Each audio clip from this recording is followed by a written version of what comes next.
Alors, maintenant, nous allons faire un petit exercice. En fait, je vais donner la correction, mais c'est juste une application de ce qu'on a vu jusque-là. Je vais faire un snake, donc le jeu du serpent, hein, mais simplifié, à savoir que il n'y a qu'un pixel pour l'instant. Il n'y a qu'un pixel et il se déplace de 1 pixel en 1 pixel à chaque fois que j'appuie sur la touche. C'est-à-dire qu'il ne continue pas son avancement si je ne fais aucune action.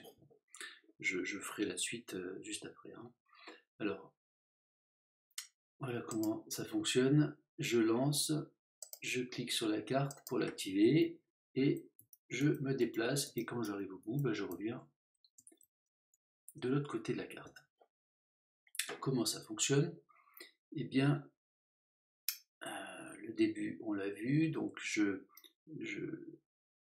voilà, je suis en boucle. Là, j'attends les événements. Non, c'est pas que j'attends, je chope l'événement, hein. Tous les 5 centièmes de seconde, je regarde s'il y a eu un événement, je ne l'attends pas, je regarde juste s'il y a eu. Et s'il y a eu, je sais que la longueur de cette variable est supérieure à 0, et donc je prends ce premier élément. Si ce premier élément, c'est une action, si l'action de ce premier élément, c'est presser, eh bien je l'affiche. J'affiche pas les autres, hein, les relâchements et les maintiens. Donc, je dis que si c'est right, je fais x égale x plus 1, etc. C'est clair. Et puis, si x égale 8, eh bien, je remets x à 0 pour qu'il revienne au début, hein. Si on a dépassé 8, c'est hors de la carte, hein. On va de 0 à 7. Donc, on remet à 0 et on affiche au prochain cycle, là, on affiche, enfin, on efface l'ancien pixel et on affiche le nouveau. Voilà, donc ça fonctionne bien, vous pouvez le vérifier. Donc j'active la carte, ça fonctionne bien. Ok, maintenant, deuxième étape, je veux que ça se comporte comme ceci. Voilà, j'ai changé de programme, hein. J'ai mis le snake simplifié étape 2. Je vous montre le fonctionnement, ça sera mieux que l'expliquer à l'oral. Donc j'appuie, alors là j'appuie pas sur la touche 1, j'appuie pas du tout, et si j'appuie sur la touche du haut, eh bien le mouvement est vers le haut. Si j'appuie sur la touche de gauche, le mouvement est vers la gauche. Le reste du fonctionnement est le même. Alors, comment est-ce que ça fonctionne? Alors, le début est identique. Voilà. Donc ça, je peux l'enlever, c'est plus d'actualité. Je dis que je démarre de la position à peu près centrale. L'incrément en x, c'est 1. L'incrément en y, c'est 0.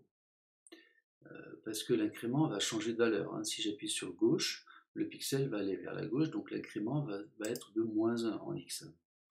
Alors, toutes les 0,5, enfin, tous les 5 centièmes, je fais ma boucle. Tous les 5 centièmes, je fais ma boucle. Je peux tester si j'ai appuyé sur gauche, droite ou bas. Tous les 5 centièmes, je fais ça. Et quand le temps est supérieur à 0,25, eh bien, je le remets à 0 pour finir. Mais entre les deux, j'ai dit à x qui prend la valeur de x plus l'incrément. L'incrément qui peut être de plus 1 ou moins 1, pour savoir si il va à gauche ou à droite.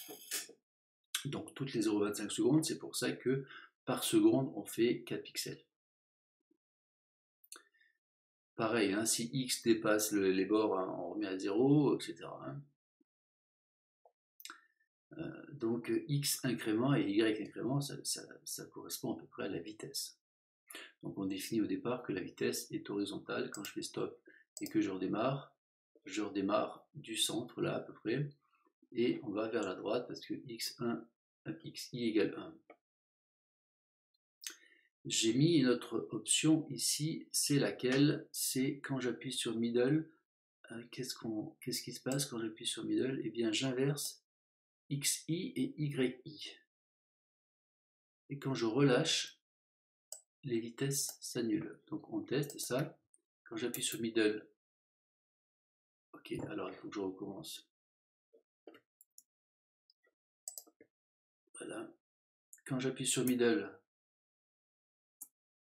eh bien, ça change la vitesse, et quand je relâche, ça l'arrête. Donc je répète, hein, quand j'appuie sur middle ici, je change les deux vitesses en Y et en X. Tant que je maintiens appuyé, ben ça ne change rien. Et puis quand je relâche, je mets les vitesses à 0. Il n'y a plus qu'à appuyer sur une autre flèche. Alors on reteste. Voilà, ça marche. J'appuie sur middle, ça change, et je relâche. Ça s'arrête. Voilà un petit exemple, je vous laisse vous amuser avec ça.